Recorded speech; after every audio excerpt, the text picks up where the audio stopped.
Дали спасувањето од стечај на АД Баргала е предизборен проект во кој се вклучени сватови, соседи, стечајниот управник и стечајниот судија? Дали за изборните потреби е осмислено и сценарио со лажен инвеститор од Италија, кој деновиве ќе се појави како спасител на Баргала и ќе вети милиони за нејзин спас, прашаа денес од ВМРО-ДПМНЕ и продолжија. Дали се изготвени фиктивни извештаи за Баргала, незината сметка и имот, со која работниците ги ставиле во поодредена состојба, односно позиција, и во неможност да си ги остварат правата на надомест и здравствено осигурување од државата. На кој начин е утврдено дека сметката на Баргала не е блокирана и дека Баргала не е должна неколку милиони евра на доверителите и на управата за јавни приходи? Дали комшиската врска помеѓу стечајниот судија, градоначалникот и министерот за транспорт и врски е причината зошто судијата се ставил во функција на сопствениците?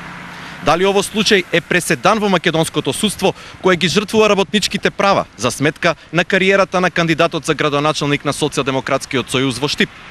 На овие прашања ние нема да добиеме одговор од споменатите лица, но после 17 октомври истите ќе добијат кривична пријава за нечестното и криминално постапување за ова дело. На пресуд на ВМРО-ДПМНЕ реагираше градоначалникот Сашко Николов. Ако имаме италијански инвеститор што ќе ја спасува Баргала, ќе биде добро и за градот, ќе биде добро и за Баргала, ќе биде добро и за ВМРО-ДПМНЕ и за СДСМ.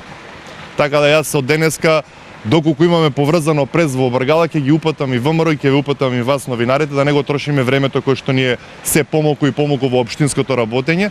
Сите оние пресуди да се обратите во менеджмерскиот тим во Баргала ќе ви дадат соодветен одговор кој што треба да го дават. А ги повикувам опозиционите партнери да прекинат односно да ги соберат патлиџаните кои што ги почнат да ги берат од нашите проекти кои што ги работиме, заради тоа што во брзо време ќе има асфалтирање, па така да не им пропаднат продуктите, нека си ги соберат побрзо. Како што наближува изборниот ден, така и ќе се зголемуваат пресовите, меѓутоа јас очекував малку поголема иновативност од мојата конкурентска партија ВМРО-ДПМНЕ. Меѓутоа очекував од ВМРО-ДПМНЕ да имат малку поголема имагинација и стручност во нивните пресови.